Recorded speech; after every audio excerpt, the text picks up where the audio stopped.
Good morning everyone, কেমন আছো সবাই? আজকে সবাই খুব ভালো আছো, আমিও ভালো আছি। Welcome to Suri's blog. তো সকালবেলা ঘুম থেকে উঠে সমস্ত কাজবাজ কমপ্লিট হয়ে গেছে, স্নান হয়ে গেছে, পুজো করা হয়ে গেছে। তো এখন রেডি হয়ে নিয়েছি, যাবো হচ্ছে হসপিটালে। তো মায়ের তো কালকে ওটি হলো, তোমাদেরকে বললাম, আবারও একবার ওটি হলো। তো আজকে যাই দেখি ডক্টর কি বলে, আজকে ডিসচার্জ দেবে কি কবে দেবে। কালকে তো মানে ওটি থেকে বেরোনোর পর ডক্টর 3 ঘন্টা পরে দেখলো, জানালাম তোমাদেরকে। তো তখন মানে দেখার পরে যে সাব কার্ডটা লাগানো থাকে ওটা খুলে দেওয়া হয়েছে, ড্রপ দিতে বলেছে। তারপর আর কিছু বলেন ডক্টর। কালকে 7টার সময় রাউন্ডেও আসেনি। তো আজকে এখন যাবো, আজকে একটু দেরি করেই যাচ্ছি, যেহেতু আজকে শিবরাত্রি। তো আমার তো শিব মন্দির রয়েছে। তো প্রত্যেক বছর তো ঠাকুরমশাই দিয়ে আর কি বিধি নিষ্ঠাভাবে যেভাবে আর কি পুজোটা করা হয় সেভাবে পুজো করা হয়।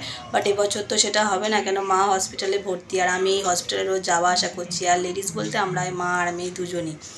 তো সেই সব আর কি পুজোর জোগাড় টোগাড়, বাজার দোকান করা, এগুলো তো কিছুই হয়নি। যেহেতু যদি মায়ের 2 দিন আগে ছুটি হয়েছে তাহলে হয়তো পুজোটা এবছর করা হতো, বাট সেটা তো হবে না। আর আমি তো শিবরাত্রির ব্রতটা করি, তো আমাকে তো এখন আজকে উপোস থাকতেই হবে। তো আমি উপোস আছিও। তো তার জন্য একটু ফল টল আর কি আনবো, সন্ধ্যেবেলা আর কি বাড়িতেই মন্দিরে জল ঢেলে পুজো করব আমি। তো এখন যাবো হচ্ছে আগে বাজারে, একটু ফল প্রসাদ কিনে আনবো, তো সেগুলো আমাকে বাড়িতে রাখবো। তারপরে যাবো হচ্ছে হসপিটালে। আর মায়ের জন্য আর বাবিনের জন্য ব্রেকফাস্ট বানিয়েছি, বাবিন এখনও ঘুমাচ্ছে, ওঠেনি। তো মায়ের জন্য আর বাবিনের জন্য আজকে চাউমিন বানিয়েছি। মা আর বাবু ওটাই খাবে। মিস্টার হালদার তো অফিসে চলে গেছে, তো সে এখনও ঘুমাচ্ছে, ওঠেনি। সে এখনও ঘুমাচ্ছে, তো তার আজকে স্কুল ছুটি, সে এখনও ঘুমাচ্ছে, সে ওঠেনি। আমি এখনও ডাকবো না, তো বাজার থেকে আসি, তারপর ডেকে ওকে তুলে দিই, তারপর যাবো হচ্ছে হসপিটাল। তো চলো এখন যাই। তো বাজারে এসে প্রথমেই নিয়ে নিলাম হচ্ছে ফলের দোকান থেকে ফল, তারপর নিয়ে নিলাম হচ্ছে ফুল, আর তারপর লাস্টে চলে এলাম দুধের দোকানে। তো দুধের দোকানে যেন দুধের প্যাকেটের জন্য মারামারি লেগে যাচ্ছিলো। আর কি এলাম বাজার থেকে, 5 রকম ফল নিলাম, দুধ নিলাম, সিদ্ধি নিলাম, তো সমস্ত কিছু ফুল টুলও নিলাম। তো নিয়ে এটি এলাম, আর দুধের দোকানে যেন মারপিট লেগে যাচ্ছে। মানে ও বলছে আমি আগে নেবো, বলছে আমি আগে নেবো। তো যাই হোক, চলো এখন মায়ের খাবার টিফিন গোছানো হয়ে গেছে, আর বাবিনও উঠে গেছে, ব্রাশ করছে।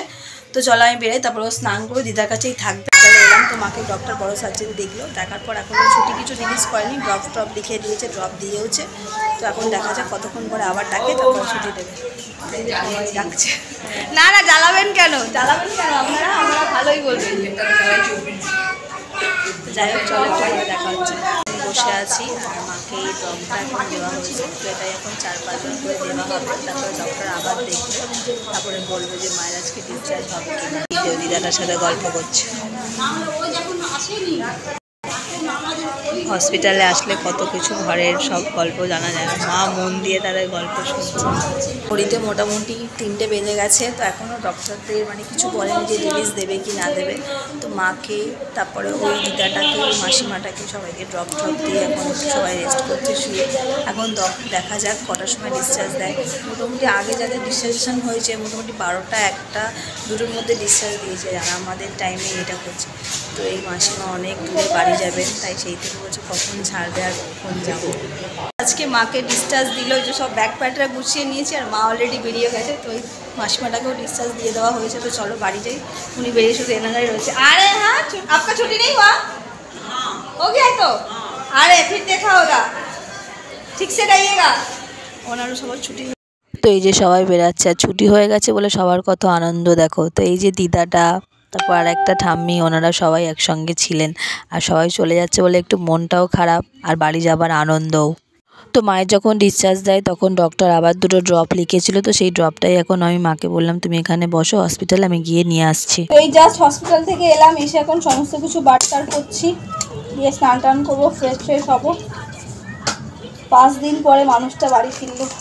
এভরিওয়ান, তো হসপিটাল থেকে আসার পর সমস্ত কিছু কাঁচা ধোয়া করলাম, করে নিয়ে একবারে স্নান করে নিলাম। তো আজকে তো বুধবার, বাবিনের কারাটে ক্লাস আছে। তো রেডি হয়ে নিয়েছে, ওর পাপা আরও যাচ্ছে। এতক্ষণ বাবিন আর বাবিনের পাপা দুজনে মিলে মন্দির সাজাচ্ছিল। তো চলো তোমাদেরকেও সেটা আমি দেখাবো। লাইটটা না খারাপ হয়ে গেছে, সেজন্য জ্বলছে না। তো এই যে দেখো, বাবা ছেলে দুজনে মিলে মন্দির সাজিয়েছে। তো কর্পোরেশনের লাইটগুলো এই যে একটা খারাপ হয়ে গেছে, তো সেই জন্য এরকম অন্ধকার লাগছে রাস্তাটা, পুরো চারিদিকে অন্ধকার হয়ে আছে। তো উনি আসবেন এখন, বাবিনকে ছেড়ে এসে আবার একটা লাইট লাগাবেন। তো মন্দির সাজানোটা কেমন হয়েছে অবশ্যই কিন্তু কমেন্টে জানিও। দেখো আমার বাবিন আবার আমার জন্য একটা ফুল রেখে দিয়েছে। কি হলো? সাজাচ্ছিল, একটা ফুল আমার জন্য রেখেছে, আমি হেয়ারে লাগাবো বলে। দেখছো আমার পিছনে পুরো অন্ধকার। চলো ওরা বেরাক। আমার এখনো জল ঢালা পুজো করা কিছু হয়নি, তখন 6:45 বাজে বললামই। তো এখন হচ্ছে রান্না করবো। তো এই যে মিস্টার হালদার আসার সময় অফিস থেকে আসার সময় পনির নিয়ে এসছে, তো মায়ের জন্য দাদার জন্য মিস্টার হালদারের বাবির জন্য রান্না করবো। তো সেরকম পনিরের তরকারি করবো আর পরোটা করবো। তো ওদের জন্য ওটা করে টোরে রেখে তারপরে আমি পুজোটা করব।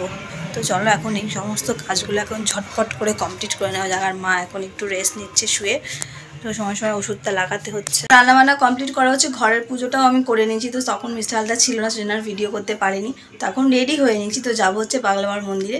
তো আজকে ওই ইয়েলো শাড়িটা পরেছি, আমি পরছিলাম হচ্ছে একটা অন্য শাড়ি, বা মিস্টার হালদার বললো চলো এই শাড়িটাই পরো। আর হাতে আজকে অনেক দিন পরে কাঁচের জড়ি পরেছি। তো চলো চট করে পুজোটা দিতে যাই। মোটামুটি ঘড়িতে 10টা বেজে গেছে। এখন মিস্টার হালদার বলছে যদি দেরি করে ফেলো তো মন্দির বন্ধ হয়ে যাবে, তাহলে আর তোমার জল ঢালা হবে না। তো চলো এখন বেরাই।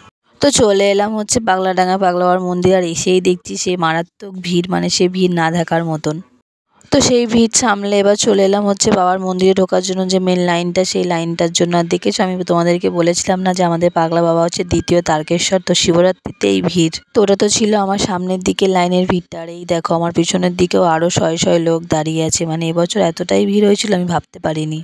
তো যাই হোক, তারপরে অনেকক্ষণ লাইনে দাঁড়িয়ে বাবাকে সুন্দরভাবে জল ঢাললাম। আর ভেতরে যা ভিড় হচ্ছে, মানে 1 সেকেন্ডের বেশি কাউকে জল ঢেলে দাঁড়াতে দিচ্ছে না। তাড়াতাড়ি করে জল ঢেলে তাড়াতাড়ি করে বের করে দিচ্ছে, যাতে বেশি ভিড় না হয়ে যায়। আরও বেশি ভিড় হয়ে গেলে কি যারা বড় বড় ডালা টালা নিয়ে এসে অসুবিধা, তারপর যারা বাঁকে করে জল নিয়ে আসছে তারা তো বড় বড় ঘড়া কলসিতে করে জল আনছে, যাতে তাদের ঢালতে অসুবিধা না হয়। সেজন্য সবাইকে এক এক করে সুন্দর করে জল ঢালে আস্তে আস্তে বের করে দেওয়া হচ্ছে।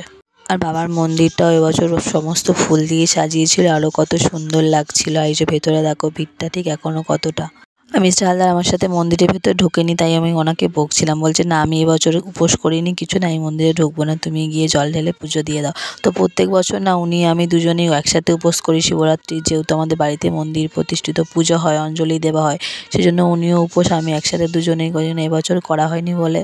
তো পুজো দেওয়া কমপ্লিট হয়ে গেলে এবার উনি গাড়িটা বার করছে। আর গাড়িটা অনেকটাই দূরে রেখেছিল, যেহেতু পুলিশের পোস্টিং ছিল। তো পুলিশ পোস্টিং থাকে বলে গাড়িগুলো সাইডে রাখতে হয়, আর এতটাই ভিড় হয় সেজন্য পুলিশের পোস্টিং দিতে হয়। পিছনে দেখো ওনারা বাঁক নিয়ে সব জল ঢেলে যাচ্ছে, জল ঢালা হয়ে গেছিলো তখন ওনাদের। তো এই জাস্ট পুজো করে এলাম আর কি।